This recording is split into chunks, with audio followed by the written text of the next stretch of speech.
This is Jonathan Janz. Join me this week on One Final Twist. So, tell us a little bit about Vale. Yeah, so Veil is a story about at first it seems like it's an isolated event where somebody's son goes missing. This guy's 15-year-old son. The main character is a science teacher, high school science teacher with two kids and then a wife from whom he's separated.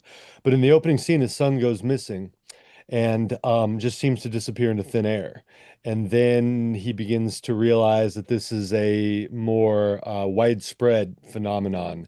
And then people realize it's a worldwide phenomenon, that people are being abducted and they just seem to vanish into thin air. And then the main character, being a science teacher, he wants to keep his family safe because he's a father and a husband. But secondly, he wants to get to the bottom of it so he can get his son back and start to turn the tide in favor of humanity. So the we both read it and we both loved it. Yay. So will there be a book two? I very much hope so. It is, yeah, it's up in the air right now. So the sales of the first book have been really good, so that always bodes well. And right now we're working on something related to the book, kind of developing something. So the way that that goes is going to kind of probably also have that'll factor into whether or not there's a sequel. So let's hope that other thing goes. Scott, he sent me a reminder who we were interviewing, and I said, "Oh my God!" I said he's the first alien fiction author that I've ever read. Like this was and I totally picked it by the cover because it looked cool and it was Yes. exactly that cool, and I can't believe I read it, but I was like. I had to have it. I loved it. And as soon as Scott signs on, I said, "So, what do you think? Is there going to be more? Because I'm so invested in how the book ended. I need more." Yeah, I That's was that. able I met him at Books and Brews in Indianapolis back last summer, where you should have came, Teresa, but you did I not. know. But and he only had like one or two copies of Vale, and I could not get it from him. He was holding them hostage, you know. I was like, I mean, Old Day Hoovelt gave me a copy of his book, but Jonathan James would not. Wow. That's how I rank. So, you know. Man. Well, I tell you what, he's just less afraid of getting in trouble than I am.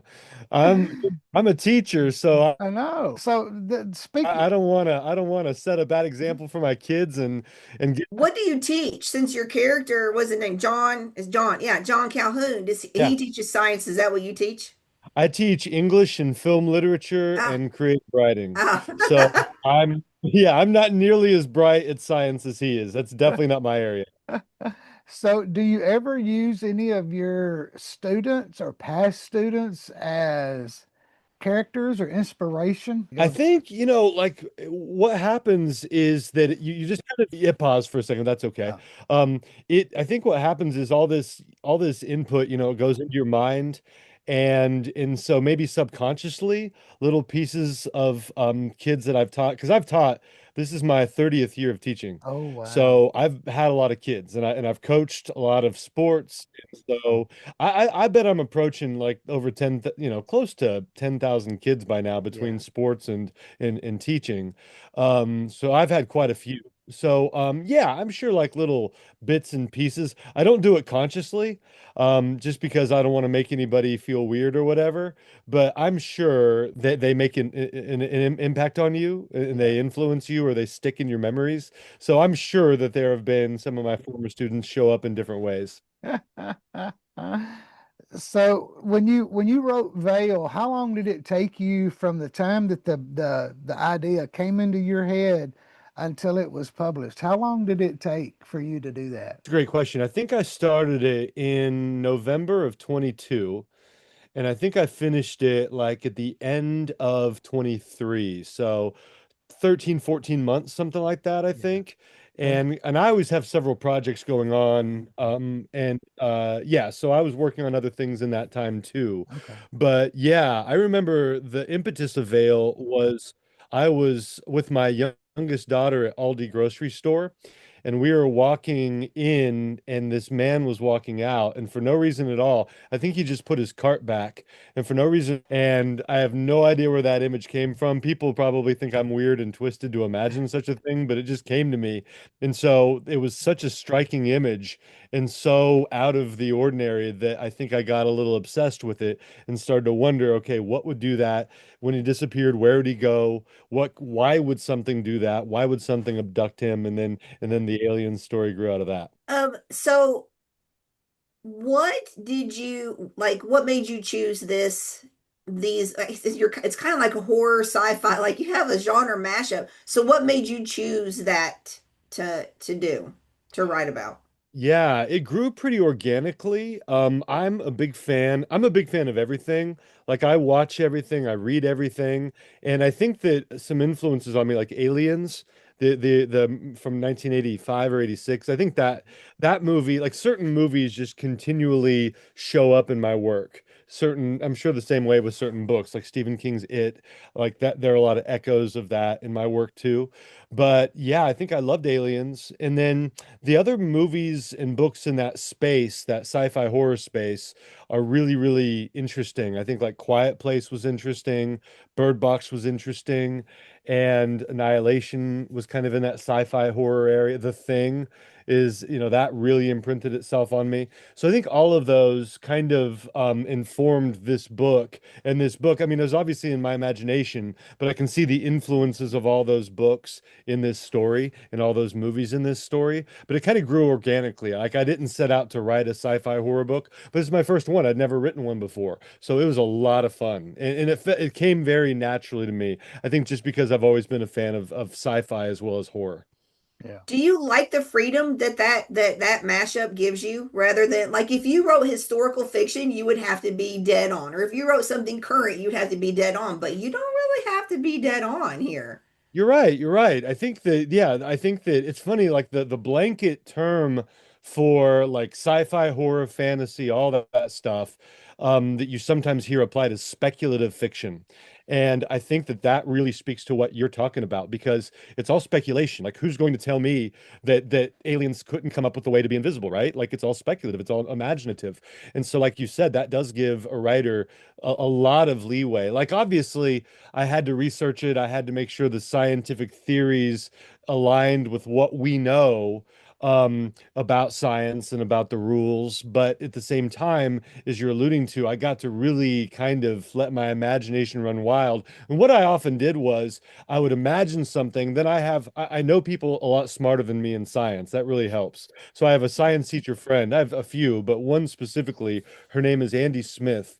And I really leaned on her. She teaches at my school.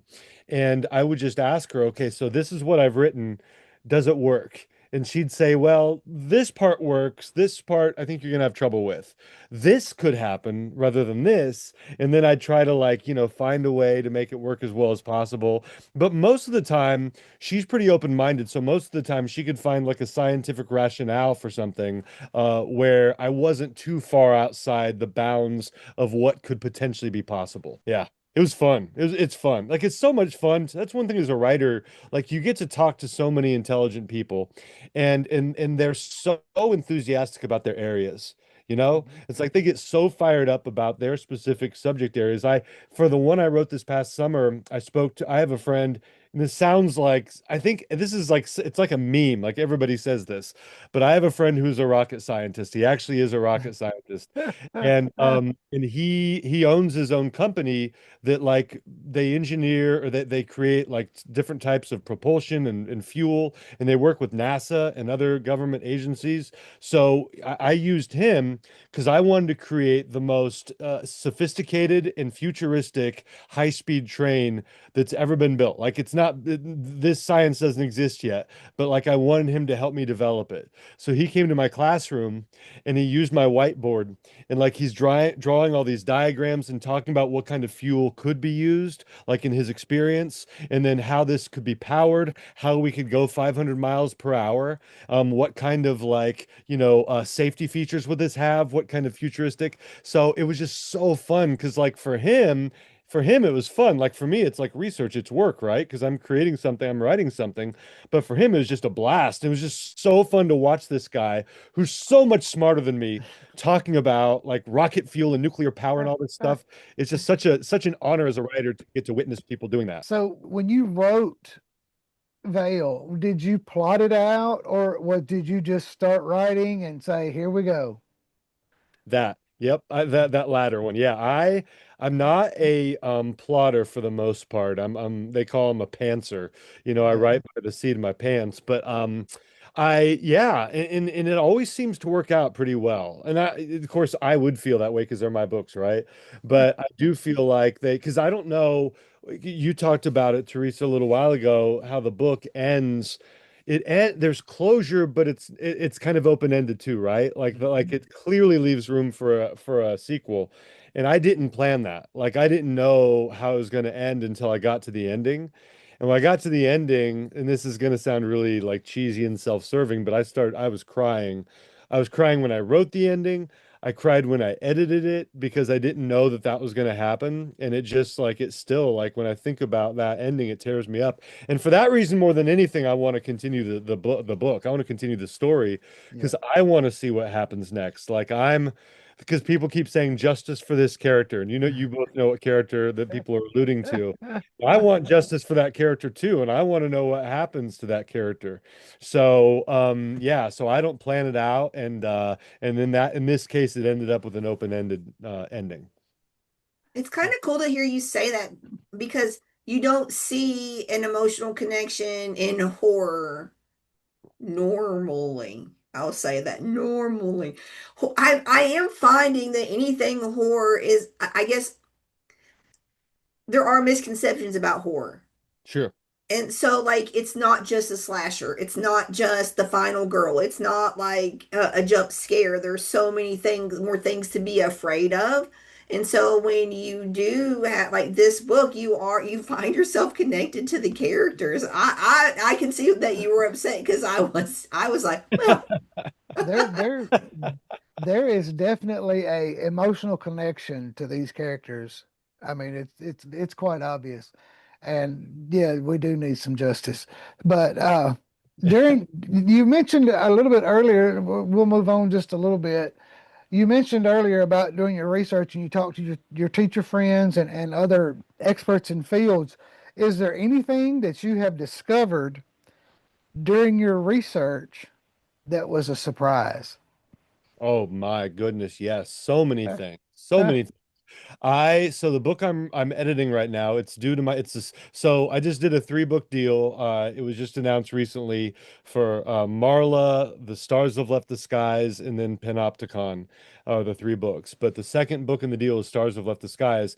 That's due to my editor at the end of March or April. Boy, I hope it's April. Anyway, so that one, basically, and sorry about these tangents. You all are very patient with me, and I No, appreciate no. you indulging me. But in that one, there's this apocalyptic freezing weather event. And so temperatures plunge to like 60 below zero almost all over North America. And in the story is about these 10 people that get stuck in a farmhouse together. And so for this story, so outside there are like these, like 8 foot tall snow drifts, and it's apocalyptically freezing. And so I had to study like how could that happen. And the same friend who helped me with Vale, she's at her expertise is actually meteorology. So she is just such a geek for weather in a good way. I say that very positively. So like she told me, for instance, that we're currently like in an ice age, which I was just blown away. I'm like, what are you talking about? We're in an ice age. So technically, as long as the polar ice caps haven't melted, technically the ice age is still going on. I'm like, what are you talking about? It blew my mind. And like all of these weather facts that she was spouting for me, she was talking about how Like the Earth, I think right now we're at a 23.5 degree tilt. And if it tilts 1 degree one way, we go into this unbearably, unlivably hot condition where everything on Earth, basically, humans would die. And then if we tilt 1 degree the other way, everybody would die also. And then we're in this Goldilocks period where humans can actually survive. And when I hear something like that, A, it's just mind blowing, but B, it like makes you feel so insignificant and vulnerable. You're like, wow, really? And then that gets me thinking about all these existential things. Like, what if something were to hit our planet and tilt us off the axis just a little bit, right? How precious and just fragile all of this balance is. So I'm continually amazed and a little scared by some of the stuff that my friends tell me. Um, I'm in the process of reading Ghost City by Ryan Pote. Okay. Okay, did you are you familiar with him? No, I'm not. He writes an action adventure series. This is his second book, and they're really good. But the polar ice caps, but you mentioned that the polar ice caps are a huge part of his current book that comes Okay. out. I think it's in end of April or May. It's unreal, and his is truly fiction. I hope it is based based on what happens in this book and some of the things. Just to say, but it that some of that stuff just will blow your mind away. That these things could even be possible. Ghost City, you said? Yeah, Ghost City. Sounds good. Sounds really Yeah, interesting. I'll need to check it out. yeah, he's really good. He's up and coming. He's got a big future ahead of him, I think, kind of Nice. like you. Nice. I hope so. So Veil was my first book of yours. So Okay. for a newer reader of yours coming in, what would you say? Do not miss, or this was my favorite to write, or the hardest to write. Like, kind of give me a a path to follow. Absolutely. Well, the good news is that I write, like, I think horror is a huge umbrella. And there's so many subgenres and ways that it can mash up with other genres. So I've written in a lot of different things. Like I'm up to about 19 published books, and my 20th Marla is coming out in it's going to be August. June was originally the release date, but they moved it to August for a lot of good reasons. But anyway, so Marla for sure I want you to check out. But if we're talking today, what's available, what to check out, I would say it also depends on what you like. That's why I prefaced it that way. So if you like coming of age, like It or The Body, like Stand By Me, then the Children of the Dark series is very popular. If you like ghost stories, The Siren and the Spectre is one that I'm really proud of. It's I think a lot of people find that really scary. So I love The Siren and the Spectre. Called The Dismembered. It's like a longer novella, but I just and it's full of like romance, but it's also very bloody and really a big fan of The Dismembered. And so that's just a few titles with which to start, but really any of them I love. So as you look through the catalog, whatever jumps out at you, because there's a werewolf novel, there's a vampire western in the Old West, there's a subterranean monster novel, there's one about this Irish fire cult that targets this family. There's a ghost story on an island in the Pacific. So I've got quite a bit to choose from, and of course, I love them all. So whatever appeals to you, I think you should explore. So Hold on, Scott. Hold on. Do you no, you go like ahead. staying? Do you like um you don't revisit topics? It doesn't sound like. Do you like that ability to have this umbrella over you too? Like I that you re can just, oh, I got a little nugget here. Let's jump over here.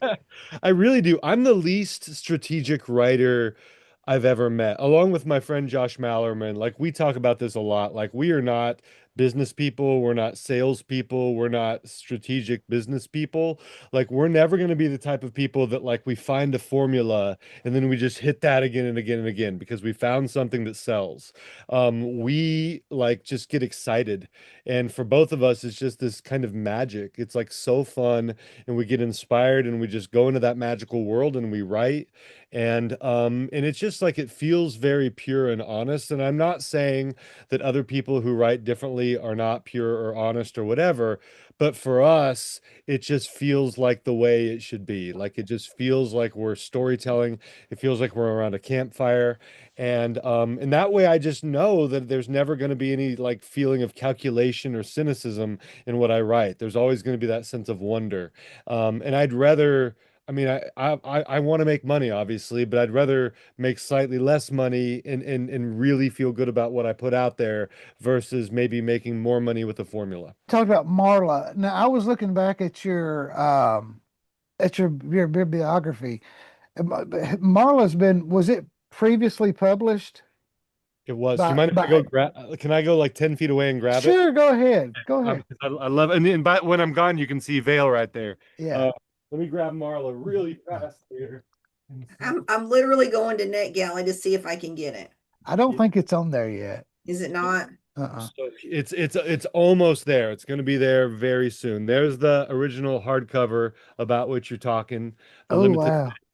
and then here's the paperback, and there's going to be a paperback edition, an ebook, an audiobook, and a very special new hardcover, all coming. And you can see the Weird Tales there at the top. I Yeah.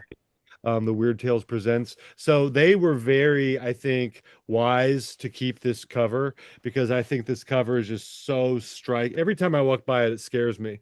That sounds like like I'm being dramatic. I really creeped out by it. Matthew Revere, this Australian cover artist, he also did Children of the Dark books. I see those in the background there, Scott. Yeah. He's just a brilliant cover artist. Yeah, so Marla came out as a limited edition back in October of 2022 with Earthling Publications. And Paul Miller at Earthling, he does, in addition to other books, he does a Halloween book every year. Mhm. And so he had, the year before me was Philip Fracasse's Boys in the Valley. A few years before that was Josh Mallerman's Goblin. And there have been a lot of amazing writers who have been part of that, like James Moore and others. But anyway, so it was an honor to be in that. But there were only 500 copies that came out, right? And Yeah. so there was no mass market version or whatever. And I don't want to interrupt you. Did you want me to like talk more about it or No, no, you can. I mean, go. This leads into my next question. That works yeah. great. Yeah. Like what happened was like I love the book. It's one of my favorite books that I've ever written. And the response to it was just absolutely mind-blowing. Publishers Weekly gave it a starred review. It was blurbed by Nick Cutter and Caroline Kepnes and others. And Jim Moore wrote this amazing introduction. The reviews like were just humbling, like talking about how scary it was. And so it just kind of went like I there were offers for it in 22 and 23, but I didn't like the offers because I wanted it to like really get the attention it deserved. So I said no to those. And it was funny. So I was in late 24, I switched agents. And when I was going to switch agents, my manager at the time, Ryan Lewis, who was he's Mallerman's manager. He was a producer of Bird Box. He said to me, "Ask this other agent about Marla, because that might give you a good idea, like if he's aware of it or whatever." And Patrick White, the guy who with whom I work at Lit Entertainment, and he helped me like with Panopticon, this third book in the deal. He said the same thing. He's my chief collaborator, Patrick White is, and he's involved in all my movie and TV stuff. And Patrick said, ask him about Marla. Ask this agent about Marla. Okay, so I get on the phone with this agent in like late 24, and we're just making like small talk or whatever, and then we kind of get through that, and he says, "So what the hell's going on with Marla?" Just out of the blue. And I'm like, okay, that's a good sign. He said, why has that not sold yet? And I basically just said that, um, I was waiting for the right deal, basically waiting for the right deal to come along. And he said, well, let's make that our first action item. And so then, he made that the primary thing. And then Weird Tales, John Harlacher, the editor, just loved it, went wild for it, so much so that he wanted to do a 3-book deal, and that's what we eventually did. And so here we are now, and Marla's going to come out, and everybody finally gets to read it, and it's so exciting. Now, will it be published this time by Earthling, or will it be another publishing house? It'll be Blackstone and Weird Tales. So Weird Uh, Tales is an imprint with Blackstone. So okay. Blackstone did Veil, as you know, and so Weird Tales is an imprint of Blackstone, and so they're going to publish Marla, and they'll do all the different versions of it. Oh There'll be a wow. great book version and Yeah, ebook and paperback and this really awesome deluxe hardcover. So it's going to be really exciting. that's Yeah. great. Have you looked into or had any of the the small presses that do the special edition, the pretty editions, like SST or um, oh, Subterranean or anything like that? Have you ever considered that, or is that something that you're not interested in? Oh, I'm very interested in that. SST, yeah. And you mentioned Subterranean. I know there are a lot of good ones. Levidian is another one that Yeah, is really good. And I'm very interested in all of them. The ones with whom I've worked so far have been Earthling, of course, and then also Thunderstorm. Uh, yes. and I love both are run by Paul. Paul Miller, Earthling, Paul Gobbler, Thunderstorm. Love both of them. Like Mhm. they're just princes among us. They're such good people. And so yeah, I've had really good experiences with like special editions and limited editions. But yeah, I'm absolutely open to those others as well. I just saw a recently I saw a really my buddy Josh Mallerman, I forget what book it was, but I think there was an SST version of one of his Goblin. Goblin. It was so Yeah, gorgeous. It was the I've art it's on its way. It's not here yet, but it's on its way. gorgeous, Yeah. gorgeous. Yeah, I couldn't believe how pretty that artwork was. Yeah, it's just unreal. I'm a collector of the. I like high end. I mean, I collect books, but I do. My wife, she jokes because, I mean, I'm surrounded by probably 3 or 4 thousand books in my Wow. room, Wow. and I mean they're everywhere. And but I have some of the she calls them pretty books, Yeah, but I can't display them because number one, I don't want them to get dirty, sure. and I don't have the proper. I've got an entire Stephen King collection, and we're going to talk about him in a minute. I've got an entire Stephen King library that's got Yay.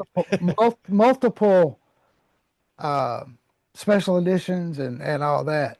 But I just think it just the artists that work in them. You know, you got Chong. I mean, there's so many artists that are out there, like Francois Valancourt, and I mean, there are so many good artists that contribute to these, and the artwork. Some, I don't care for, but most of it is just it's top notch, and they put a lot of hard work into those special editions. And I think Veil would be really pretty as a limited though. I appreciate that. I would love for it to be. So let's hope that happens. Maybe it will.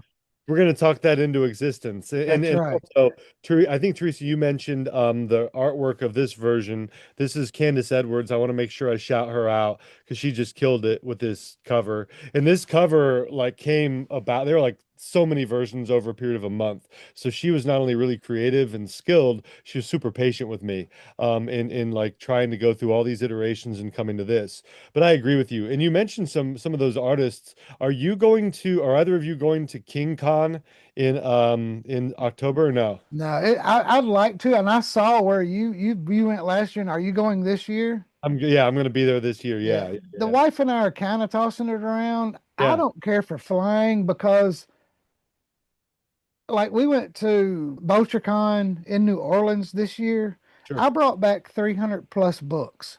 So I can't, it's cost prohibitive for me to fly and then to bring back so much stuff. Plus, they sell some really high-end King stuff up Yes. there. I'm pretty sure they're having it at Atlantic City, hoping that he will come because it's closer to where he resides. Yeah. And Chris does a great job. I was Yes. so envious of the whole King Kong thing last year, Yeah. and I buy his tickets and all of his. I help support the event, but. my thought, I just flying with those kind of books, that it just scares me. That something would happen if I bought one, but Yeah. I've never met the man. He's, I would really would like to meet him. So now we talk a little bit about King. Tell us about your contribution to the end of the world as we know it. Yeah, that was so much fun. And I'm so thankful to Brian Keene, Christopher Golden for asking me. Mhm. So thankful to Stephen King for okaying my story, for like giving that the green light because he had to, I think he signed off on all the stories. And Ed Schlesinger, the editor at Simon& and Schuster, did an amazing job helping me with some specific things. So yeah, like it was just from beginning to end, it was an amazing process. And just I was so thankful. Yeah, I can tell you're a King fan.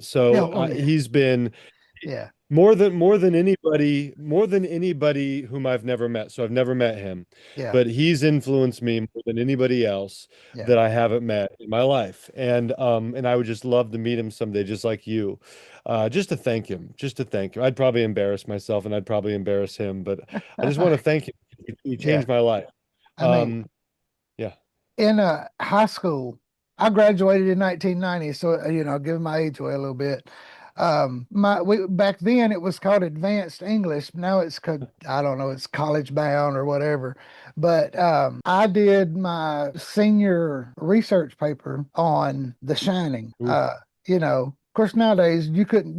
I think if you walked into a high school with a Stephen King book, you'd get shot, or get get expelled for carrying it. So, but yeah, he influences a lot of people.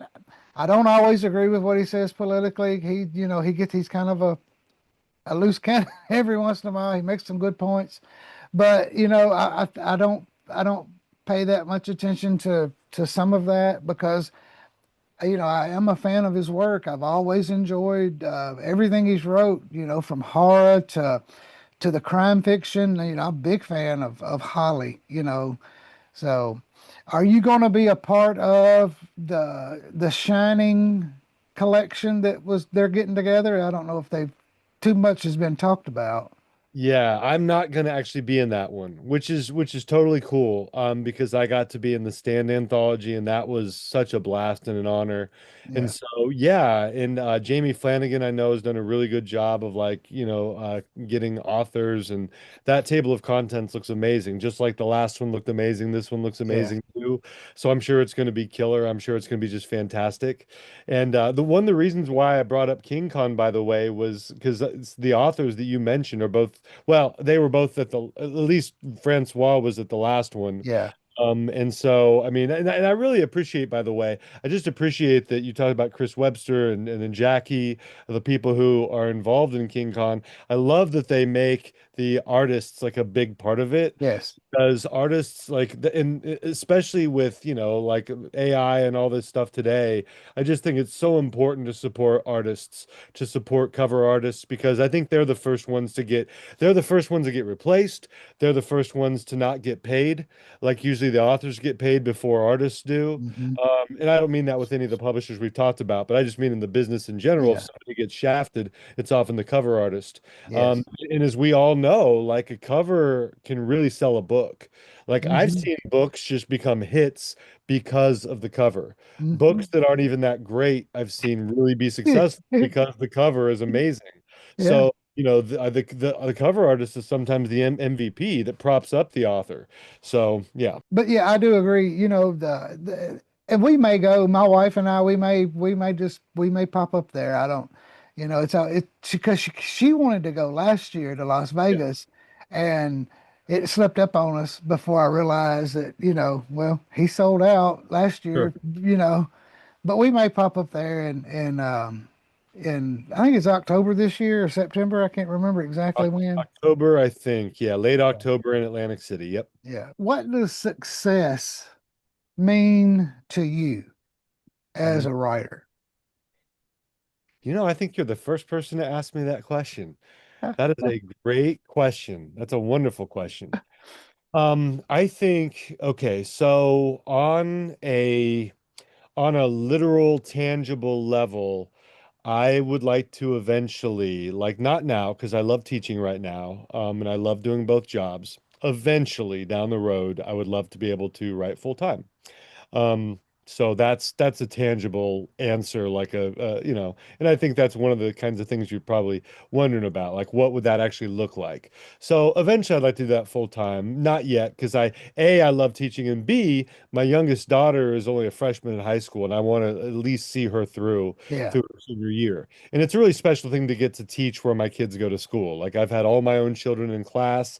That's a blast. So, but I, on a really, I think a more heartfelt level, I think success for me, and okay, one more tangible thing would be to have my things continue to creep toward the screen, because we Yeah. got a lot of really awesome things in the pipeline, movie wise and TV series wise, and I want those to continue their slow crawl in that direction, and I'd Yes. love to see them on the screen because Yeah.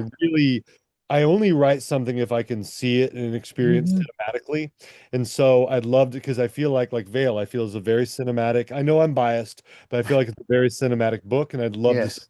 the movie. Yeah. Those are tangible answers. The intangible thing, and this is true.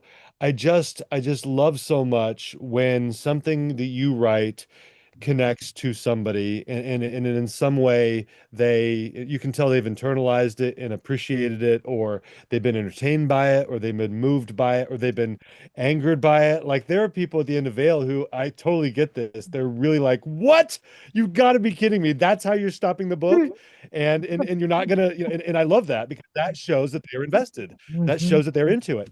And so like my daughter, for instance, my freshman daughter, she is still angry at me. So Children of the Dark, I see that back there. There's a character who died at the end of Children of the Dark, and she is still mad at me. And what's wild is that we're working. It's one of many of the stories we're kind of developing potentially for. I haven't said this anywhere else, but for some sort of adaptation. We're talking about it. Yeah. And one of the ideas bounced around is, what if that character lives at the end of this adaptation? Yeah. And I told my daughter that, and she's like, "Yes!" She's like, "Please, you have to get it made just so he can live, because I still haven't forgiven you, Dad." She did it for report, and I remember she like came into my room. Okay, you know what it was like? Oh my gosh, it was just like Kathy Bates in Misery. Like I wasn't asleep, like Annie Wilkes walking in and Paul Shelby looking up, but it was basically like that. I was over here at my computer reading. She walks in and she's just got this dead stare, this angry stare. I'm like, what? What's wrong? She says, "You killed him. You killed your favorite character." So yeah, even that like means a lot to me because it means she was into the story.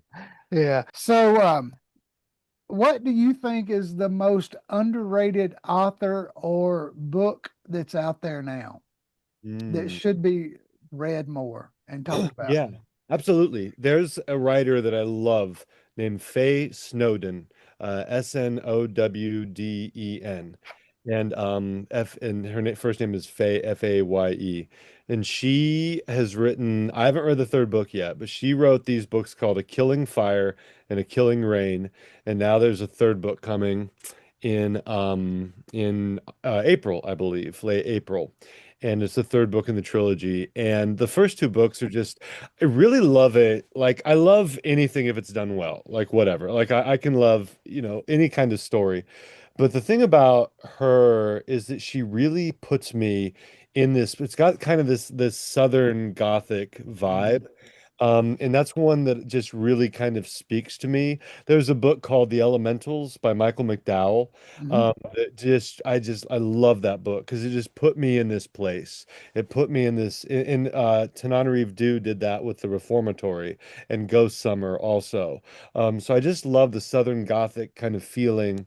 And in these stories by Faye Snowden, she just really, I forget that I'm in Indiana. I forget that there's snow on the ground outside, and I feel like I'm in kind of sweltering warmer weather, and I'm with this kind of detective, and it's mysterious, and the dialogue crackles, and the characterization is really cool, and so I just really love those books, and I want more people to discover her and to read her, because I just don't see her getting being shouted out like she should. Like she's just really, and you both know this. Like, yes, I mean, I'm not saying that anybody who attains a level of notoriety doesn't deserve it. I'm not calling anybody out specifically, but we all know that there's a lot of chance involved. There's a lot of luck. So you've seen writers become renowned, because like they catch on in the right Facebook group, and all of a sudden everybody's reading them. Yep. Or and we talked about a cover earlier. I've seen writers because of a cover hit Yeah. hit it big, and that's great for them. But the only thing that pains me is that we see other writers who are so good and nobody really talks about. And Yeah. all they need is just that little magic fairy dust to Mhm. fall on them at the right time. So Yeah. she's somebody I want that dust to sprinkle onto because she's so Yeah. good. I'm finding Cool, her right cool, now. cool, cool. Yeah, I wrote her name down. So Good. another kind of little fun question. You're on a deserted island. You can take, or you can have one book and one album. What are you taking? That's amazing. Okay, one book and one album. The book is going to be these answers are going to be the book won't be the book would either be Dandelion Wine by Ray Bradbury or It by Stephen King. It'd be one of those two. Or if I could cheat and take like a series, The Dark Tower. Yeah. Okay. So those are my answers. So one of those three things. If I can make a compendium of all the Dark Tower books, I take that. Be a single tome, it would be Dandelion Wine or It. All right. So that's a fairly decent answer. I narrowed it down at least. So for album, and this is going to really kind of sound surprising, probably. My favorite album of all time is Vince Guaraldi's Charlie Brown Christmas album. I love that music so dearly, and it just reminds me so much of my wife and my children. Yeah. And every time I hear like the instrumental version of Christmas Time is Here, or every time I hear Skating, when I hear this song called Christmas is Coming, it's this really enthusiastic. I think of like when my kids were really little, and they'd be so excited. And there's a version of a Christmas song like Chestnuts Roasting on an Open Fire, and I hear that, and it just reminds me of like having a fire in our fireplace at my house, having like my dog and my cats and my kids and wife all around me. It's just the most comforting, wonderful album. I just love it so much. I'm getting choked up talking about this album. And you know what it also reminds me of, lastly, then I'll shut up. No, you're It fine. reminds me of my grandparents and my Yeah. aunt, and they've passed on. But yeah, I used to listen to that like when back then it was on a CD player, but we'd play that at their house. And yeah, I'd be there with my grandma and my grandpa. So yeah. Is there anything that I have not asked that you would like to talk about? Any causes, any thoughts? Man, you both did an amazing job. I would just say that I hope that people will really kind of circle August for Marla, because I'm really excited about that one coming out. And I think that between now and then we're going to get some exciting announcements in about some other things. And then also related to Marla, but also related to some other things. So just I guess people follow me on social media. I don't really I don't know about how you all feel. I mean, I there are parts about it I love. I love connecting with other people. That part's great. But I don't like it when I feel like I'm on there too much because I feel like my mental health kind of takes a toll. So I Yeah. need to limit myself on there just because, there can be a lot of negativity there too, which I don't Yes. like. But yeah, just follow my social media for anybody listening to this, and I think there are going to be some exciting things that pop up from now until August. Yeah, Can you go ahead and tell us your handles absolutely. on what you're on? Yeah, super easy to find in most places. Like the one little trick is on Instagram, I'm Jonathan.Janz. So just make sure you put that dot in there. And then I'm on Facebook as Jonathan Janz. I'm on Goodreads, and really all of them, like Blue Sky, Threads, Twitter, pretty much anywhere you can go, you'll find me. I don't go to TikTok very often, but I do have a TikTok thing as well. Yeah. So pretty much any social media you can find time, and probably on Instagram the most. Yeah. Um, and I kind of like it on there. I don't know, it's fun. For the Yeah. most part, it's fun to be on there. Yeah. Is there a local bookstore close to you that sells signed books if people want signed copies? Yes. So the places I would say to go, Second Flight Books in Lafayette, Indiana. Second Flight Books is probably the primary place to get my books signed. Um, and then they're really good. And they have like a form online. You can just go there, fill it out. If there's an inscription you want, you can even like have the inscription for me to write out and sign to people. I can personalize it to anybody, so that's really cool. And if you don't buy it from Second Flight, the other two places I'd recommend, there are several good ones, but Vaughn's Books in West Lafayette, that's where Vale is partially set. Also, Vortex Books, which is Brian Keene's bookstore. I love for people to frequent Vortex Books. And then lastly, a really cool one is Bob's Bay Books in Yeah. Bloomington, Illinois. Yeah. Love the people that own that. They're just amazing. But the primary one would be Second Flight Books in Lafayette. Okay. I Yeah, I mean, like love I bookstore.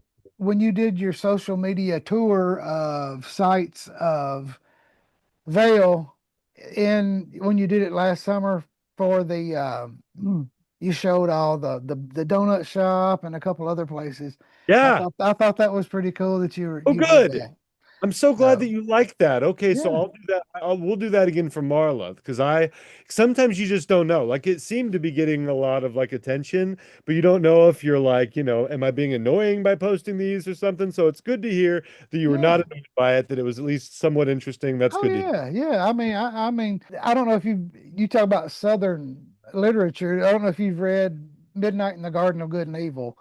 It I own it, but I haven't read it, and I've Oh, heard you it's need to read it. yeah. It's a gem. But it's set in Savannah, and my wife and I went to Savannah a few years ago, or for our second or third anniversary.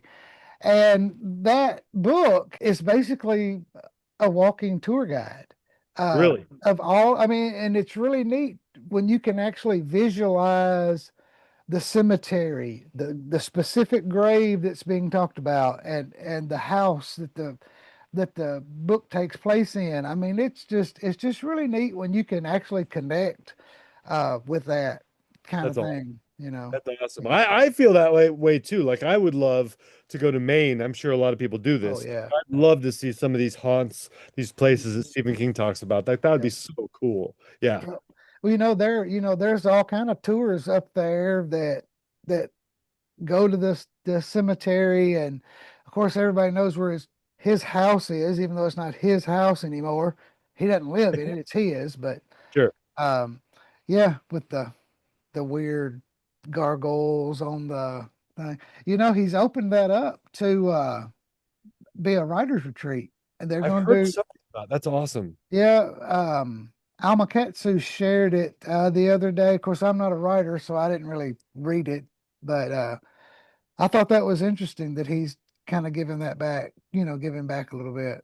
That is Um, super cool. Alma's a great writer too, by the way, and a great person. Love oh her. yeah, she was our very first person on here back last no October when we started this. Was she Yeah, really? she was great. Yeah, we met her. Well, of course, I met her at Books and Brews. That's what kind of made me fall in love with her books and her writing. And then I met her again. She was at Parnassus in Nashville, the big indie bookstore. She was there with Rachel Harrison Sure. and the Becky Spratford. They were all there together. They were all there together in one night. So So cool. So yeah, cool. but Yeah. Alma was so nice. We did Talking Scared together when he was doing some mini episodes about some of the stories that he liked in The End of the World as We Know It. And so he paired up Alma and me. And so we read each other's stories in advance, and hers Make Your Own Way was fantastic. yeah, But you asked about success earlier. She as we were talking with Neil on that show, I forget what adjective she used. I think it was it was some really superlative adjective she used for my story, Lenora. And at that time, the story hadn't come out yet, and so I Uh, was really nervous, right? Because this is going to reach a wide readership, and so I didn't want people to hate it because I know I love Stephen King. A lot of people do too, and she said that, and I was like, okay, we're good. I was like, okay, that takes the pressure off a little bit because if Alma liked it, if yeah, everybody else hates it, that'll be sad. But at least Alma liked it, and that so at least I have that, and so yeah. that was really nice, really amazing of her. Yeah, she's one of the nicest. She's So, always been super supportive of us, help, yeah, share our stuff. I'm Hey, good with you. Scott, let me jump in here. I got a dip. I got a kid that's wanting to eat supper, and I never get to see her because she's 25 and a nurse. So I You gotta gotta go go. see her. Okay. You That's gotta All go fine. right. see Go. her. Bye. Bye. Bye, Teresa. Have a great night. That was my first King book was Tommyknockers. Oh, When was it I really? was 14. Yeah, and that's what changed my life is that book. Yep. I don't doubt it. Yeah. So, my mom influenced me. Like, she's gone now, but she started with Stephen King probably, I want to say she probably did from The Shining forward. She never talked about Carrie, but but we shared a love of books together. But back then, everything came in the mail. We didn't have. I'm in the rural South. We did not have bookstores. Mm, We did not have a mall. I'm you know 30 or 40 miles from town. wow. So now it's closer now. I haven't. It's really weird. My wife and I moved into my parents' home after they died, and we remodeled it, but we're closer to town now than I've ever been, and the house is not moved. Wow. Town has moved into us. So, They're creeping out toward it, you. oh yeah, well, I mean, we never had neighbors, and now we've got. I mean, we got 40 acres out here, but there was uh, nothing. But now we've got neighbors less than a mile away. So, are you going Appreciate to be at any of the conferences this year? Have you got anything planned out it. other than Yeah. King Con? Yeah, I've got King Con, I've got ShiverCon in August. I've got Gen Con, which is this big like gaming thing in Indianapolis at the Yeah, very end of July, early August. I've got events in Detroit, and I'm going to be going back to Bob's Bay Books. I'm sure Second Flight and I'll do something. So yeah, I've got a lot planned, and then I'm sure a lot more yeah. will be added. Well, Get the this was a word out. blast, dude. This was a blast. So I'm so Thank you. thankful that we got to do it. I'm glad you were able to do it too. We did have a blast. I thank you on behalf of myself and Teresa, and hopefully we'll see you soon. It is a plan, my brother. All All right. righty. Take care. See you soon, Bye. pal. Bye bye.